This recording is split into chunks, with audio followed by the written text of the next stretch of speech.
Hello, hello, hello. We are going on to example 1B, part B. We're going to create a lease amortization schedule. So in 1A, we did the initial recognition and capitalization of the lease receivable. We also recognized cost of goods sold expense and sales revenue. And since we transferred the inventory to the lessee under a sales type lease, we remove the cost of that inventory. So now what we're going to do is create an amortization schedule, which will tell us how much interest revenue we're going to recognize and how much we reduce the lease receivable by. Okay, that's what amortization. So amortization, I always like to, come on, pen, there you are. Amortization is a systematic and logical reduction in the balance of a financial instrument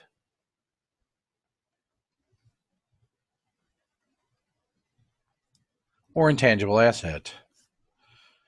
Thank you very much. Intangible asset.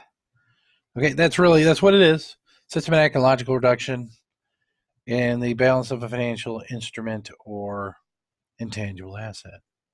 So it doesn't have to do with market value. You just come up with a rule. It's like depreciation for financial instruments and intangible assets. All right. So sometimes in a financial instrument like lease receivables and loans, it's associated with an actual cash payment. Other times it's associated with a discounting process or other amortization process. So, for example, with bonds, you amortize the premium. You would do that even if there were no cash.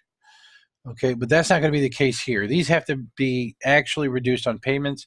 This is like a loan where there's no way your balance is going to be reduced unless they receive a cash payment. They're not going to reduce it based upon an accrual.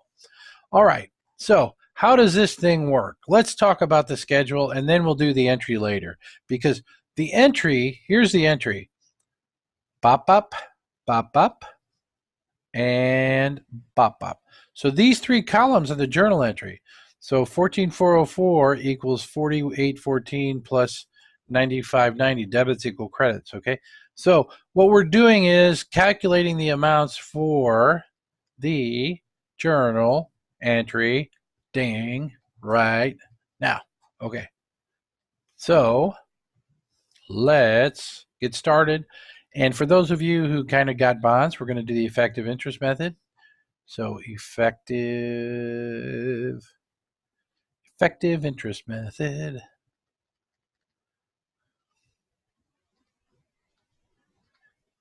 AKA, and also known as interest method.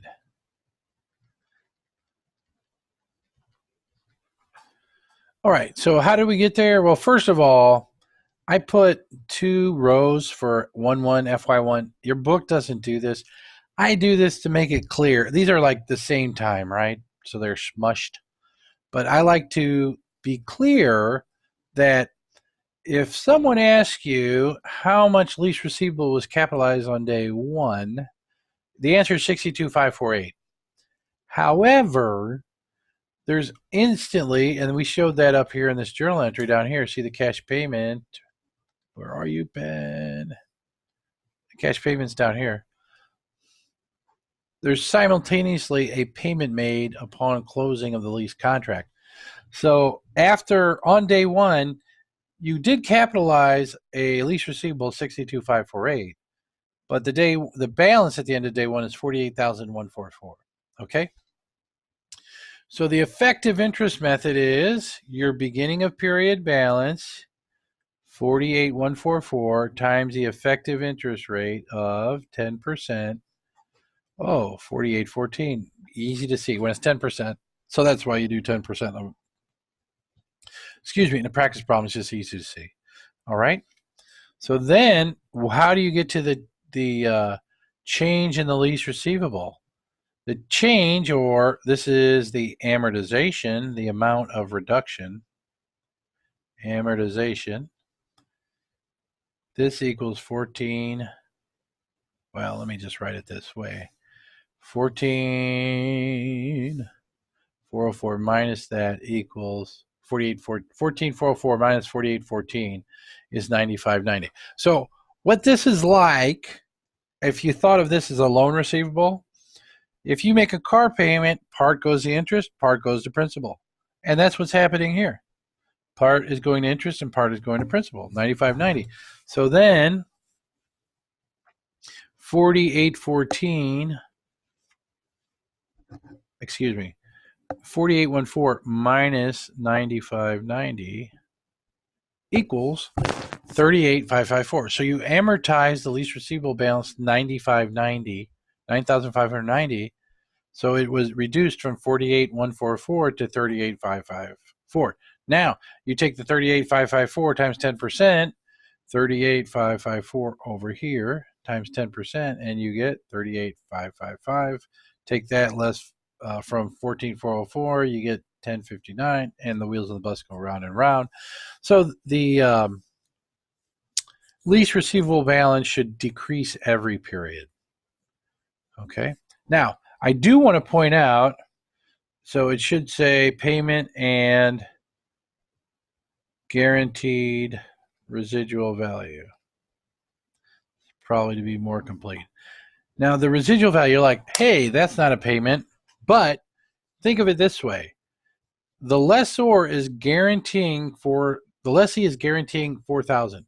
So if the thing comes back to you and is worth 0, you're going to get 4,000. Now, let's say they give it back to you and it's worth exactly 4,000. Well, you get the item, the Bobcat in this case, you sell it, and you get 4,000 cash.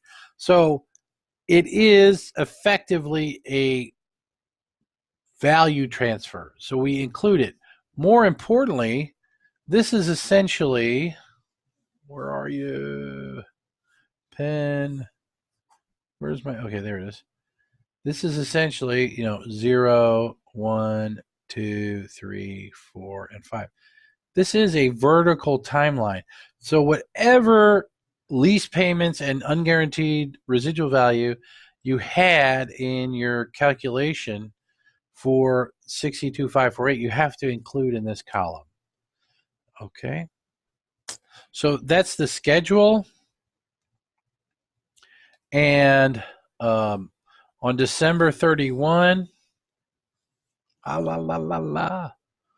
the first year, it's fully accrued. So even though the payment date is 1/1/FY2, you would accrue all of the interest revenue. However, notice that we don't record the reduction in the lease receivable.